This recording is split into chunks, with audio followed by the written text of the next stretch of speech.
of motion. So force, This जिसको have Marathi treated. Audible है बेटा, Yes, ma'am. विजिबल भी है, Yes, ma'am. ओके। फोर्स या बल जिसको कहते हैं, बल, ताकत, फोर्स, वो है या तो किसी चीज को पुश किया जाए या पुल किया जाए। आप डोर्स पे देखते हैं ना, किसी किसी डोर पे पुश लिखा होता है। जब आप शॉप में कहीं जाते हो, पुश और पुल, पुश और pull on the body is called as force. और इस फोर्स को हम अपने डे टू डे सारे एक्शंस में यूज करते हैं। आप कुछ भी करते हो ना, किसी चीज को धक्का मारते हो, पुश कर देते हो। पुल करने का मीनिंग है अपनी तरफ खींच लेना चीज को। Pushing force is used in which actions? Pushing, किसी चीज को धक्का मारा। पुलिंग, अपनी तरफ खींच लिया। लिफ्टिंग क्या होगा? लिफ्टिंग का मीन्स है जैसे हम बैग उठा लेते हैं, स्कूल बैग उठा के जाते हो ना, लिफ्टिंग मीन्स उठा लेना।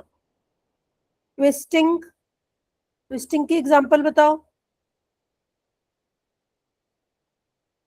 जैसे हम कपड़े निचोड़ते हैं, जब जब कपड़े धोए जाते हैं उसके बाद उसको निचोड़ के पानी नहीं निकालते, तो उसको ट्विस्ट करते हैं, एक तरफ ऑपोजिट साइड्स पे घुमा देते हैं कपड़े को और पानी नीचे निकल जाता है, ट्विस्टिंग।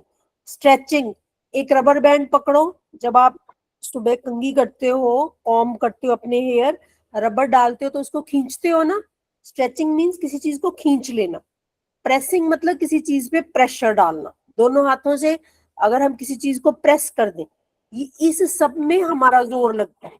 किसी चीज को पुश करना, पुल करना, उठा लेना, ट्विस्ट कर देना, घुमा देना, या स्ट्रेच करके उसको लंबा, एक स्प्रिंग लो, उसको स्ट्रेच करके लंबा कर लो, या किसी स्ट्रेच हुई चीज को प्रेस करके छोटा कर दो। ये सारी चीजों में हमारी ताकत लगती है, हमारी फोर्स लगती है, ठीक है। बट फोर्स हमें नजर तो नहीं आती, हमें तो सिर्फ जो काम फोर्स ने किया वो काम नजर आता है। अगर आप जोर लगाकर दरवाजा खोलते हैं तो आपको डोर खुलता हुआ नजर आता है, जोर थोड़ी नजर आता है कि हमारा बल कितना लगा। So force itself can not be seen, but what we see is the effects of force, ठीक है। तो ये इफेक्ट्स क्या क्या हैं, अभी हम देखते हैं क्या इफेक्ट है। ये देखो, पुश, पुश की एग्जांपल दे रहा है, दरवाजे को धक्का मारे अपने से दूर, जब हम किसी चीज को अपने से दूर की तरफ धकेलते हैं उसको पुश बोलते हैं। जब हम किसी चीज को, सेकंड पिक्चर देखो ये वाली, ये लड़का बुलेट कार्ट को अपनी तरफ खींच रहा है, pull. Push is away from body, pulling is towards our body, ठीक है। सो फोर्स या बल क्या है? सिंपली अ पुश और pull on the body. Now what are the effects of applying force? ये एक फुटबॉल था। Force can move the stationary bodies. Stationary समझते हैं आप? स्टेशनरी बॉडी क्या होती है? बोलो बेटा, one of you should answer.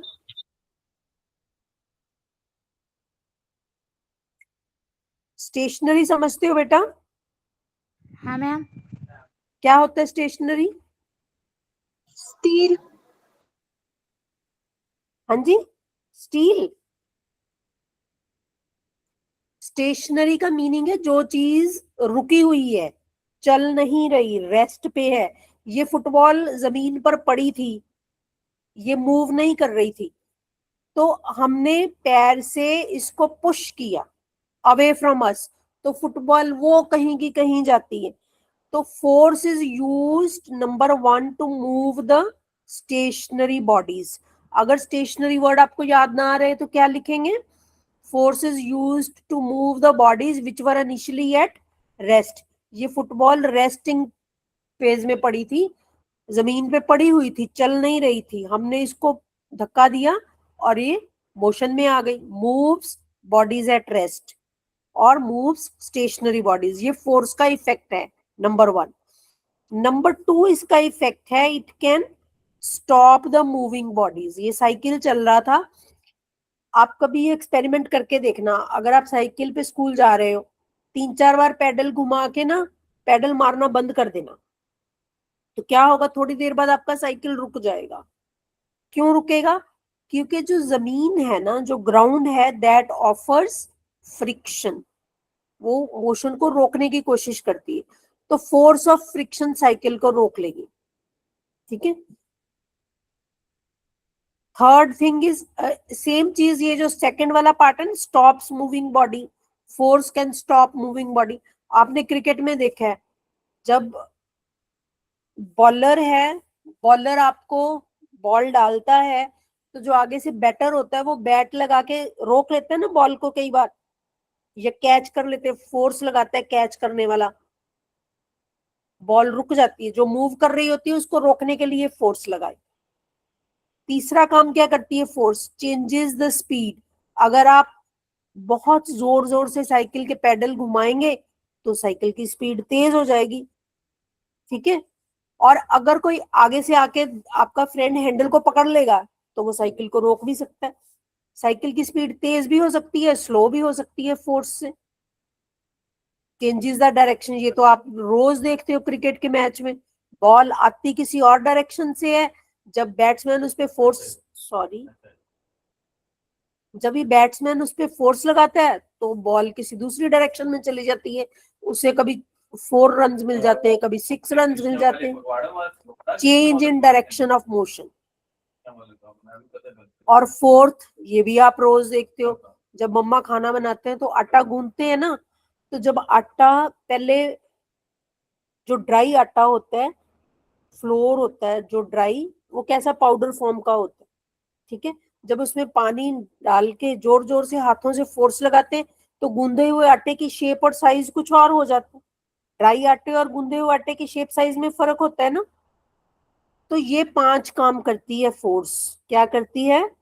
जो चीज रुकी हुई है उसको चला दिया, जो चल रही है उसको रोक सकते हैं, जो चल रही है उसकी स्पीड फास्ट कर सकते हैं या स्लो कर सकते हैं फोर्स लगा के, जो चीज चल रही है उसकी डायरेक्शन ऑफ मोशन चेंज कर सकते हैं, या किसी बॉडी की शेप और साइज को हम चेंज कर सकते हैं। ठीक है। ये 5 इफेक्ट्स हैं फोर्स के। तो अभी तक हमने देखा force is simply A push और pull which causes these 5 actions. ठीक है। तो ये दोनों स्लाइड्स को मैच करके अगर हम फोर्स की डेफिनेशन बनाने की कोशिश करें तो फोर्स क्या है? Force is an influence. अगर ये आपको मुश्किल लगे तो आप लिखेंगे फोर्स इज पुश और pull which tends to do these actions. ये फोर्स लगाई गई, उससे क्या अचीव करना चाहते हो? Either you want to set a stationary body in motion, जो बॉडी रेस्ट पे थी उसको मोशन में लाना चाहते हो, number 1।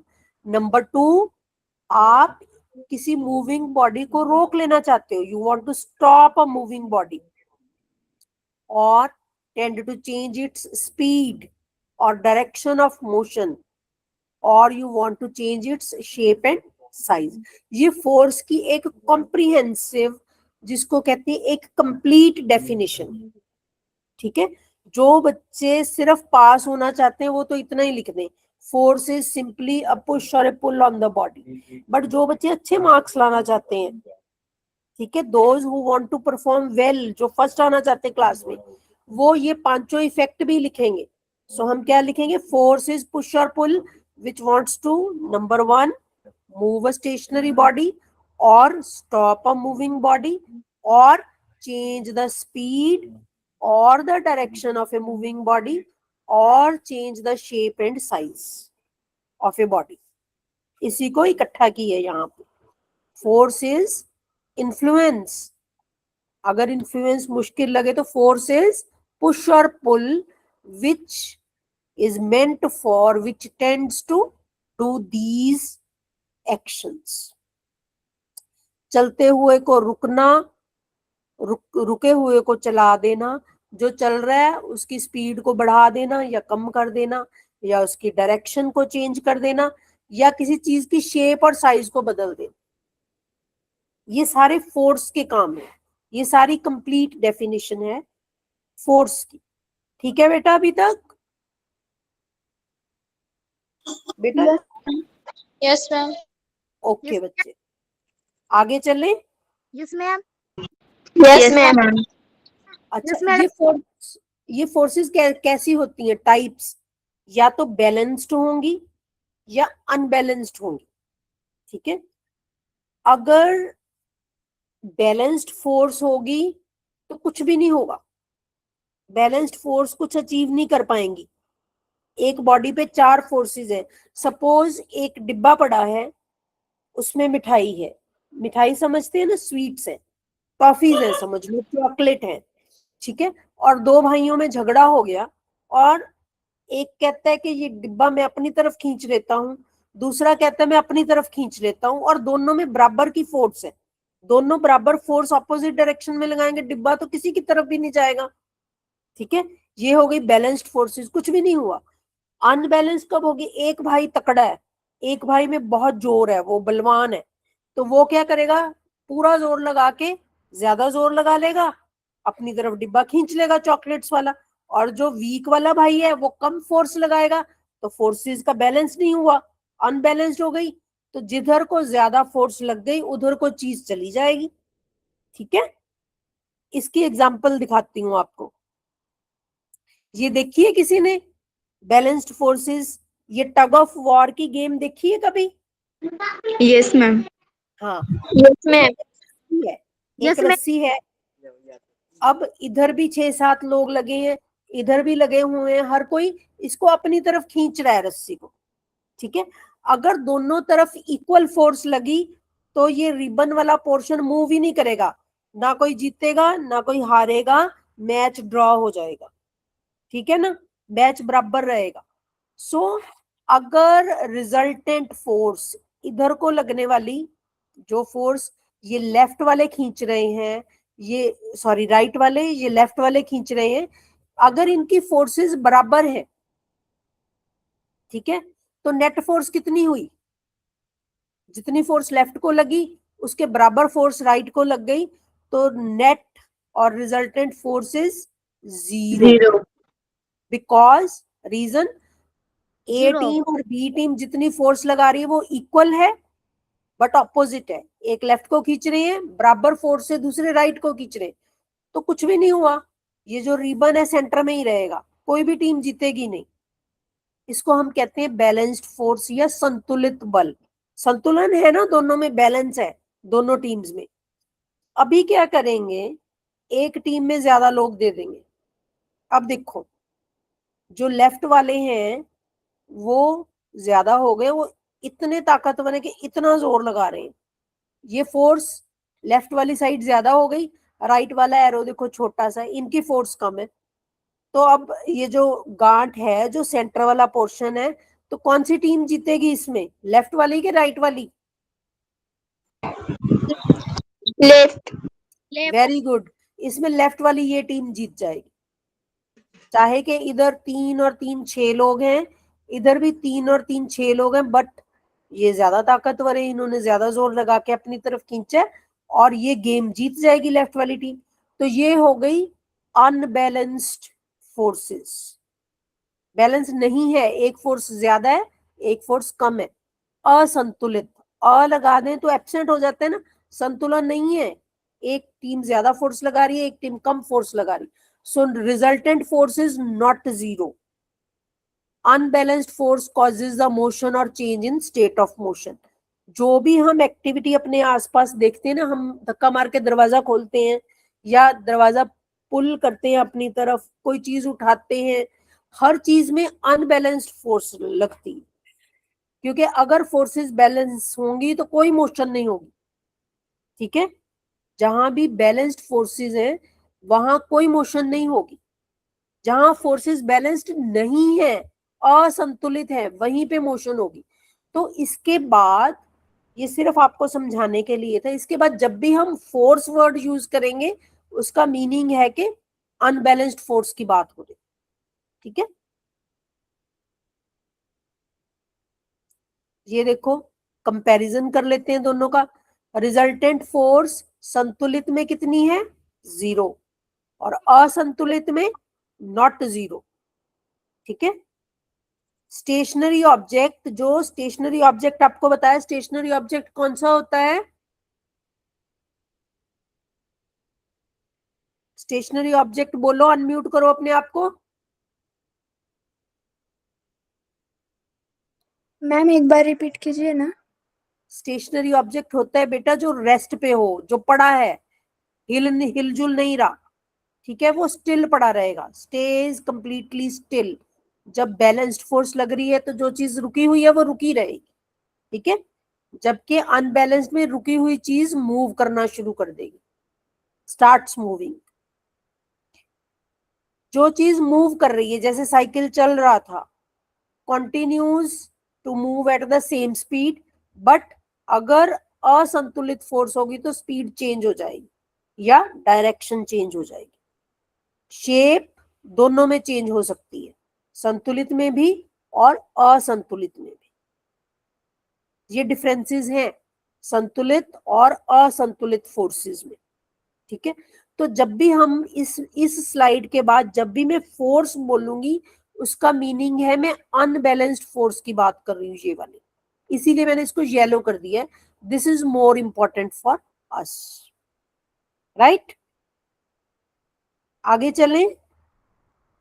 Yes ma'am. Yes, ma'am. हाँ जी, चलें आगे। Yes ma'am. Ma'am. Yes ma'am. Okay, अच्छा।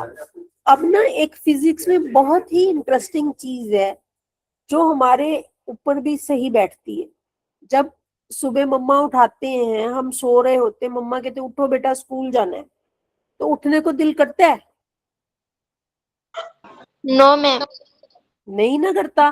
क्या दिल करता है? लेजीनेस आ जाती है, आलस आ जाता है, हाय थोड़ी देर और सोने दो ना प्लीज, कहते हो ना ऐसे।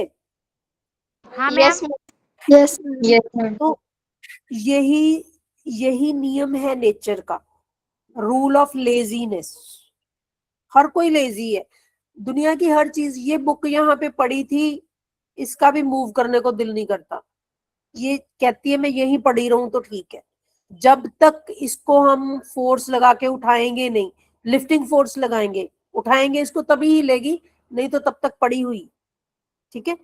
An object remains at rest unless acted upon bye an external force. External means एक बंदा जाएगा, एक बच्चा जाएगा, बुक को उठाएगा, तभी बुक हिलेगी ना अपनी जगह से, अपने आप थोड़ी हिल जाएगी।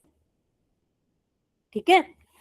दूसरा पोर्शन देखो, एक ये बॉल है, अगर ये स्ट्रेट लाइन में मूव कर रही थी, इसने मूव करती रहना था, करती रहना था, कभी नहीं रुकना था जब तक इस पे कोई फोर्स नहीं लगता।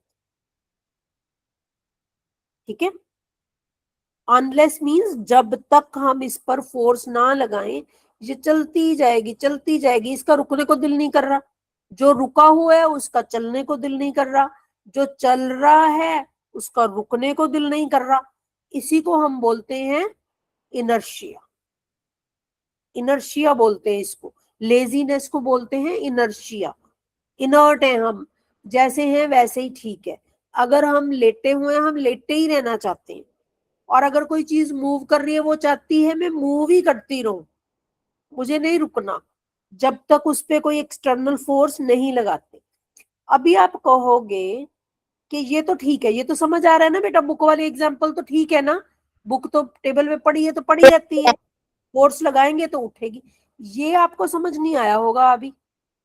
आप देखते हो क्रिकेट का मैच, बॉल, बैट्समैन जब बॉल को हिट करता है, थोड़ी दूर जाके बॉल रुक जाती है, हर बार थोड़ी चौका लग जाता है, रुक जाती है ना बाउंड्री से पहले ही। कौन सी फोर्स इसको रोक रही है? Who is stopping it?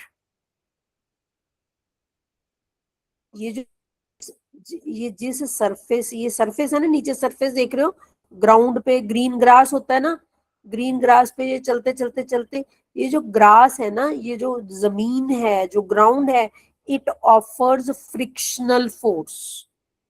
ये फ्रिक्शनल फोर्स इसको थोड़ी देर बाद रोक लेती। अगर फ्रिक्शन ना होती तो ये चलती ही जाती। आपने कभी देखा है वो गेम जिसमें बॉल फेंकते हैं और कितनी स्मूथ सरफेस प्लास्टिक की बनाई होती और बॉल भी लाइट वेट होती, बॉल चली जाती और जाके सीधी बॉटल्स, कितनी सारी बॉटल्स को गिरा देते हैं। वो गेम देखी हुई है किसी टीवी सीरियल में? Yes, ma'am. ठीक है? Yes, ma'am. वो एक तो वो बॉल बहुत हल्की होती है, दूसरी वो सरफेस इतनी स्मूथ होती है कि कोई फ्रिक्शन देती ही नहीं और बॉल चली जाती है और एंड तक पहुंच जाती है बॉटल्स तक। ठीक है, फिर बॉटल्स से टकराती है तब जाके कहीं बॉल रुकती है, तो वो बॉटल्स फोर्स लगाती हैं और बॉल को रोक लेती हैं। ठीक है, अदरवाइज क्रिकेट वाली बॉल को कौन रोक रहा है? ये ग्राउंड रोक रही है, क्योंकि जितनी कोई सरफेस रफ होगी वो उतनी फ्रिक्शन ज्यादा देगी। ठीक है, इसकी एग्जांपल देखो, जिस दिन बारिश आती है, बारिश तो समझते हो बेटा, रेन। Yes, ma'am. ठीक है, Yes, जब ma'am. जब बारिश आती है, अगर तो आप पक्की सड़क पे चल रहे हो, पक्की रोड है, तो उसमें फ्रिक्शन ज्यादा होती है, आपको फिसलने का डर नहीं होता है ना, क्योंकि पक्की सड़क बनी है, उसमें बजरी डली है और वो थोड़ी रफ होती है। ठीक है, जब आप स्मूथ मिट्टी हो, कच्ची सड़क हो जिसमें मिट्टी ही मिट्टी है, वहां पे कितना चिक्कड़ हो जाता है, चिक्कड़ फैल जाता है ना, वहां पे पैर फिसलता रहता है क्योंकि वो फ्रिक्शन ही नहीं देता, इतना स्मूथ होता है। मिट्टी के दाने कितने ब्रीक ब्रीक होते हैं, स्मूथ होते हैं, और सड़क पे कितनी रोड़ी हमने डाली होती है। जो पक्की सड़क है फ्रिक्शन देती है, हमारा पैर नहीं फिसलता, और जो मिट्टी है, कच्ची मिट्टी, उसमें पानी पड़ जाए बारिश का तो हम फिसलते ही चले जाते हैं। क्यों? कोई फ्रिक्शन ही नहीं है। समझ आ रहा है ना? तो रूल ऑफ लेजीनेस जो है, जो रूल ऑफ इनर्शिया है, वो न्यूटन ने सबसे पहला रूल दिया। न्यूटन का पहला लॉ ये है, an object remains at rest, जैसे कि ये बुक, और इन यूनिफॉर्म मोशन, जैसे कि ये बॉल, अनलेस, अनलेस मीन्स जब तक, unless it is acted upon bye an external force, जब तक कोई एक्सटर्नल फोर्स लगा के इसको मूव ना करे या इसको रोके ना, ये चलती चली जाएगी और ये बैठी रहेगी। ठीक है, दो चीजें समझ आ रही है ना? रिमेन्स एट रेस्ट एक चीज, और इन यूनिफॉर्म मोशन दूसरी चीज, unless they are acted upon by external force. ठीक है, आगे चलें। Yes, ma'am.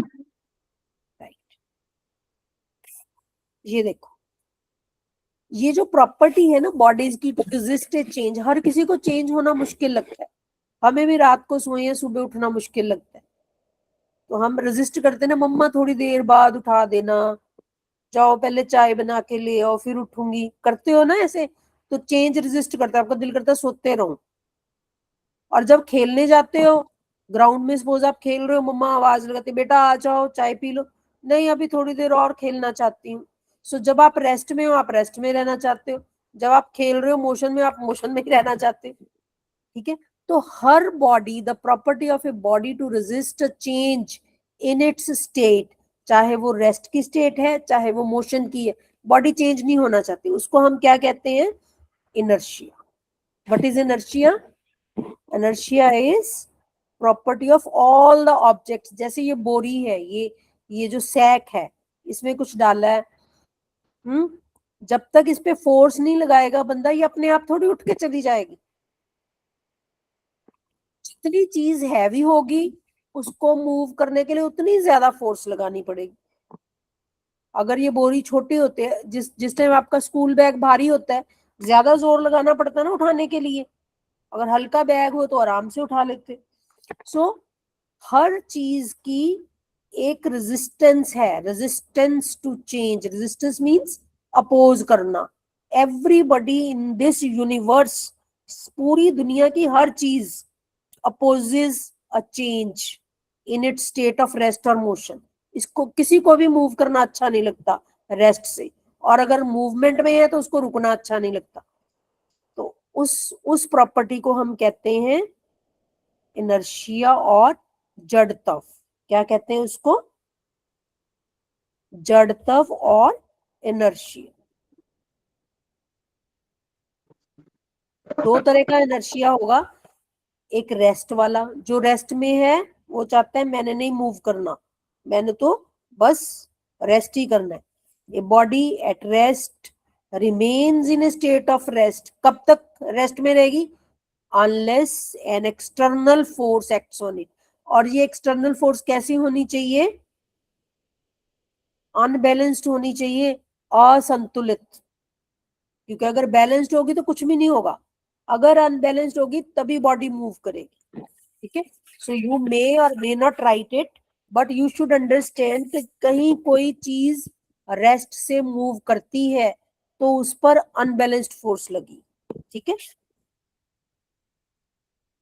एग्जाम्पल देखो, सी द थिंग्स, बुक देखो अपनी, पेन पड़ा है, टेबल पड़ा है, bed, chair lying around you, they don't move till you push them or you pull them or you lift them.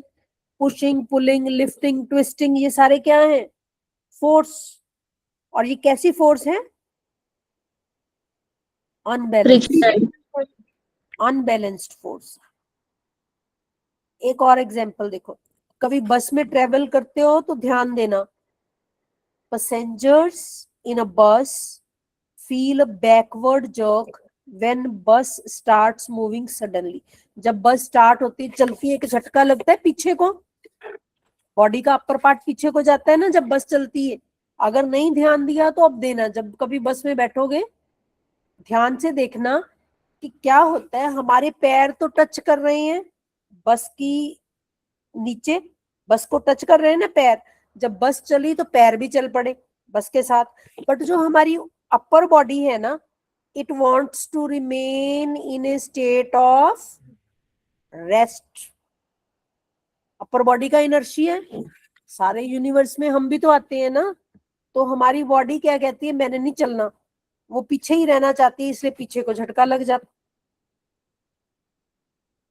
समझ आया? ये क्वेश्चन आएगा, व्हाई द पैसेंजर्स इन ए बस feel a backward jerk when the bus starts moving suddenly. अचानक से बस चली, पैर तो मूवमेंट में आ गए बस के साथ साथ, बट जो अपर बॉडी है वो चलना ही नहीं चाहती, वो पीछे रह जाती, तो झटका पीछे को लग जाता। these are the examples of inertia of rest.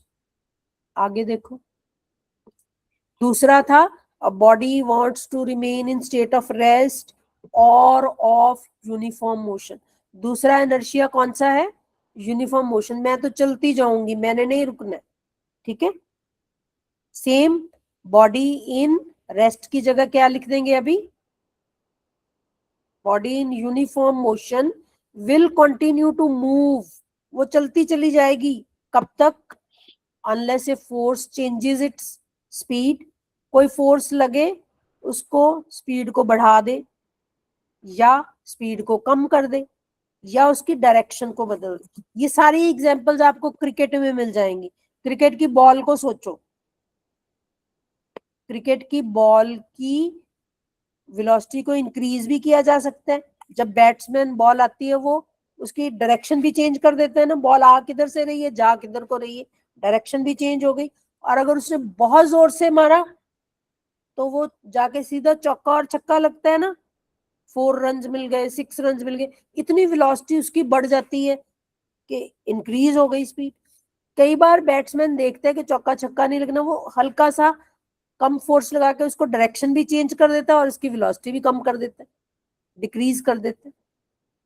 So body in uniform motion will continue to move unless a force changes its speed या unless a force stops it or decreases or increases its speed or changes its direction, नहीं तो वो straight line में चलती चली जाए ball. इसकी example और देख लो, पैसेंजर्स इन ए बस feel a forward jerk when bus stops suddenly. कई बार क्या होता है, आगे कोई साइकिल वाला आ गया, बस वाला सडनली ब्रेक लगाता तो सबको आगे को झटका लगता है ना, कई बार आगे वाली सीट में सिर भी जाके टच कर जाता है आपका जोर से। तो जब भी बस सडनली स्टॉप होगी क्या होगा, आपकी बॉडी चाहती है मैं तो चलती चली जाऊंगी, बस रुक गई, पैर रुक गए, और ऊपर वाली बॉडी का इनर्शिया है मोशन का, वो आगे को चली गई। जाके आगे वाले के सिर में टक्कर मार दी हमने। ठीक है, ये दोनों क्वेश्चन बहुत इंपॉर्टेंट है। One is this is inertia of rest and this is inertia of motion. अगर ये समझ आ गए तो मैं आगे चलूंगी। बस वाली दोनों एग्जाम्पल समझ आ गई? Yes ma'am. बोलो Yes, ma'am. सारे बच्चों को पता चल गया? जब बस चलती Yes, है ma'am. तो पीछे को झटका लगता है, क्यों? क्योंकि हमारी बॉडी कहती है मैंने नहीं चलना, मेरे पास तो इनर्शिया ऑफ रेस्ट है, मैंने रेस्ट में रहना है, तो वो पीछे रह जाता है, झटका लगता है। तो जब बस सडनली रुक जाती है तो बॉडी कहती है मैंने चलते ही जाना है, मैंने नहीं रुकना, तो उसको आगे को झटका लगता है। ठीक है, ये क्वेश्चन बहुत कॉमन है, व्हाई दिस हैपेंस। अच्छा, अब ये देखो, एक तो है ये टॉय कार, ये एक छोटा सा खिलौना, इसका मास जो है m, बहुत बहुत छोटी सी है, छोटी सी कार है, तो इसको चलाने के लिए बच्चा भी चला लेता है ना। अगर आप नहीं भी स्प्रिंग या उसमें बैटरी नहीं भी डालते, बच्चा भी हाथ से पकड़ के उसको चला लेता है, या एक एक फिंगर से ही धक्का लगाएगा, पुश करेगा तो उसको चला देगा, और आगे एक फिंगर रख लेगा या अपनी तरफ पुल भी कर सकता है। बहुत कम मास है, तो जितना मास कम है उसका इनर्शिया भी उतना ही कम है। जिसका मास ज्यादा है, ये बड़ी बड़ी गाड़ी है, अगर रुक जाए तो कितने लोगों को बुलाना पड़ता है, भैया आना जरा, मेरा इंजन खराब हो गया, प्लीज धक्का लगवा दो, मेरी गाड़ी नहीं चल रही। तो एक बच्चा थोड़ी इसको धक्का लगा सकता है बड़ी गाड़ी को, छोटी गाड़ी तो बच्चा भी चला लेता है जिसके पास थोड़ी सी फोर्स चाहिए। इसके लिए बहुत ज्यादा फोर्स चाहिए, क्यों? इसके मास ज्यादा है, इसका इनर्शिया भी उतना ज्यादा है, ये उतनी जिद करता है, इसकी लेजीनेस ज्यादा है, मैंने नहीं मूव करना, लगाई जा तो जोर। दो बंदे आएंगे, तीन आएंगे, चार आएंगे, जब वो जोर से धक्का लगाएंगे फिर जाके कहीं ये गाड़ी हिलना शुरू होगी। सो इससे क्या पता चलता है, जो चीज हैवी है, heavier the object more is the resistance, या रेजिस्टेंस मींस इनर्शिया, जड़त्व। Mass is a measure of inertia, जिसका मास कम उसको चलाने के लिए कम फोर्स चाहिए, जिसका मास ज्यादा उसको चलाने के लिए ज्यादा फोर्स चाहिए। ठीक है, ठीक है बेटा? Okay, ma'am. Yes, ma'am. अब ये आपकी बुक में एग्जाम्पल दी हुई है, मैंने पिछली क्लासेस में भी शायद डिस्कस की थी। ये देखो, पहले स्टेप में क्या है, एक गिलास रखा है, उसके ऊपर एक कार्डबोर्ड रखा है और उसके ऊपर एक कॉइन रखा है। ठीक है, फिर इसने क्या किया, हल्का सा कार्डबोर्ड को, सारा कुछ रेस्ट पे, ग्लास भी रेस्ट पे, कॉइन भी और कार्डबोर्ड भी, इसने हल्का सा कार्डबोर्ड को टैप कर दिया। कार्डबोर्ड तो चल पड़ा अपनी जगह से, क्योंकि फोर्स लगी है, इस डायरेक्शन में फोर्स लगी है, कार्डबोर्ड इस तरफ चला गया। कॉइन कहता है मैंने नहीं मूव करना, वहीं रह गया, कार्डबोर्ड नीचे से निकल गया और कॉइन ग्लास में गिर गया। This is inertia of rest. जैसे बस में हुआ ना, ये हमारी ऊपर वाली बॉडी है, पीछे को धक्का खा जाती, सेम कॉइन के साथ हो रहा है। ओके,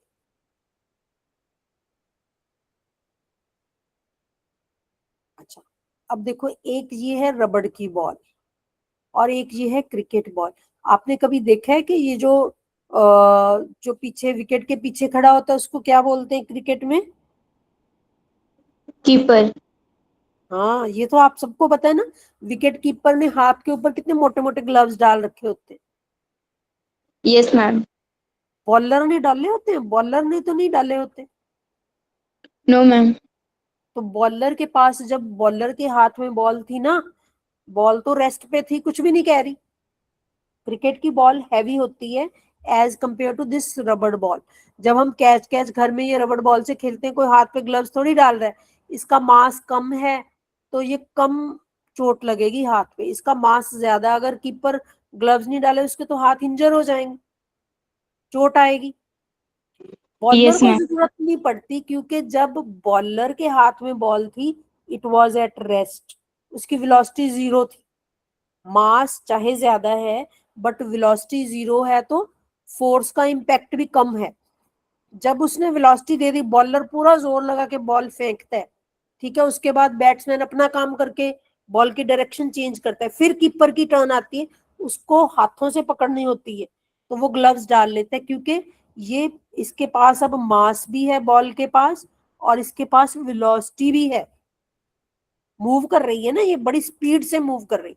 आपने देखा नहीं, इतनी स्पीड से बॉल चलाई, बॉलर की बताते हैं ना, उसकी बॉलिंग स्पीड इतनी है, उसकी बॉलिंग स्पीड इतनी है। तो if both the balls are thrown at the exact same speed, why does the leather cricket ball hurt so much more to catch than this rubber ball? Because, बोलिए, इसका मास ज्यादा है, ठीक है, इसका मास ज्यादा है। जब इसको वेलोसिटी मिली तो मास और वेलोसिटी ने इकट्ठे होकर, मल्टीप्लाई होकर एक चीज बनाई जिसको हम कहते हैं मोमेंटम, संवेग, हिंदी में बोलेंगे। Momentum is mass multiplied by the velocity. इसका मास कम था, चाहे सेम वेलोसिटी दे दी फिर भी चोट कम आएगी, क्योंकि मोमेंटम कम है, ठीक है। तो ये चीजें कुछ हैं, हम देखते रोज हैं, बट ये है, एक पापा अपने बच्चे के साथ छोटी सी बॉल से कैच कैच खेल रहे हैं, ठीक है। ये है क्या बोला, विकेट के पीछे खड़े होने वाले को विकेट कीपर डाले, फिर भी बॉल पकड़े, इसने मुंह देखो कैसे बनाया, इसके मुंह से देख के लग नहीं रहा इसके हाथों को चोट आ रही है, और ये देखो पापा कितने खुशी खुशी खेल रहे हैं। फर्क है ना दोनों के फेस एक्सप्रेशन में, Yes, ma'am. ये बॉल का मास ज्यादा था और वेलोसिटी मिली तो इसका मोमेंटम बन गया, उस मोमेंटम का इम्पैक्ट इसके हाथों पे आता है जब ये कैच करता है, उसको कम करने के लिए इसने ग्लव्स डाले हुए इतने मोटे, जबकि इसका मास ही बहुत कम है, सेम वेलोसिटी भी दे दो तो इसके हाथों पे ज्यादा चोट नहीं लगती। तो अभी मोमेंटम हम डिफाइन करेंगे। Momentum simple, it is the product, product कहते हैं जब दो चीजों को मल्टीप्लाई करके जो आंसर निकले, प्रोडक्ट। मोमेंटम या संवेग is defined as the product of mass and velocity. High mass cricket ball or high velocity of a bullet creates massive momentum. Bullet की बाद में करेंगे, अभी क्रिकेट बॉल आपको एक्सप्लेन कर दिया। तो मोमेंटम का सिंबल रहता है पी, स्मॉल पी होना चाहिए। Small p is equal to small m, which is mass of the object, multiplied by small v, which is velocity. तो मोमेंटम क्या हुआ, प्रोडक्ट, प्रोडक्ट मींस ये मल्टीप्लाई कर दिया, प्रोडक्ट ऑफ किस किस का, मास का मल्टीप्लाइड बाय वेलोसिटी। तो मोमेंटम वेक्टर होगा, क्यों, क्योंकि वेलोसिटी वेक्टर है। It means it has both a size, size means magnitude and direction. और इसका SI यूनिट क्या होगा, अभी ड्राइव करते हैं यहां से। मास का यूनिट क्या होता है, केजी, केजी होता है ना। Yes, ma'am. वेलोसिटी का यूनिट हमने पिछली क्लासेस में किया, वेलोसिटी होती है डिस्प्लेसमेंट अपॉन टाइम, डिस्प्लेसमेंट का यूनिट मीटर, टाइम का यूनिट सेकंड। तो वेलोसिटी का क्या था, metre per second. Metre per second, very good. तो velocity is metre per second, this is kilogram, तो हम इसका यूनिट क्या बना देंगे, किलोग्राम मीटर पर सेकंड। ये देखिए ऐसे लिखेंगे, kilogram KG dot metre oblique मतलब by divided by second, kilogram metre per second. इसको फिलहाल छोड़ देते। तो आज हमने क्या क्या सीखा है, फोर्स सीख लिया, पुश और pull which generates many effects, वो 5 इफेक्ट्स याद है, either it starts a stationary object, जो खड़ा हुआ तो उसको चला दिया, और it stops a moving object, और इट चेंजेस द स्पीड, और it changes the direction of motion, और it changes the size and shape of the object. ठीक है जी। यही था फोर्स। दूसरी चीज हमने देखी इनर्शिया। इनर्शिया क्या है? अगर मैं रेस्ट पे हूं तो मैं रेस्ट में ही रहना चाहता हूं टिल मुझे कोई फोर्स आके बाहर से हिलाए। अगर मैं मोशन में हूं तो मैं मोशन में ही रहना चाहता हूं जब तक कोई आके मुझे रोके नहीं। ठीक है। So laziness is directly proportional to mass. जिस चीज का मास जितना ज्यादा होगा उसका इनर्शिया भी उतना ही ज्यादा होगा, और उस इनर्शिया को ओवरकम करने के लिए उतनी ही ज्यादा अनबैलेंस्ड फोर्स लगानी पड़ेगी। ठीक है। और जब इस मास को हमने हिला लिया तो हमें मिला क्या? मोमेंटम। मास को, एक चीज रुकी हुई थी, बॉल रुकी हुई थी, उसको वेलोसिटी दी, तो उस मास और वेलोसिटी ने मिलके जनरेट जो इम्पैक्ट किया वो है पी। P is momentum. ठीक है बेटा यहां तक? Yes, ma'am. Yes, ma'am. चलो अभी स्टॉप कर दे, अपना टाइम हो गया है। नेक्स्ट क्लास थर्सडे को होगी जिसमें हम सेकंड लॉ डिस्कस करेंगे। Okay, ma'am. Thank you. Okay Thank you. ma'am. Okay बेटा, thank Bye, ma'am. Good night. Bye, you. ma'am. Good night, good night. Bye, ma'am. Good night. Sweet dreams also. Night में जब सोते हैं तो हमें अच्छे अच्छे सपने भी आने चाहिए ना, कि हम डॉक्टर बन गए, इंजीनियर बन गए, आईएएस ऑफिसर बन गए, वो भी जरूरी है। Yes, ma'am. Okay, all the best, bye. Bye, ma'am.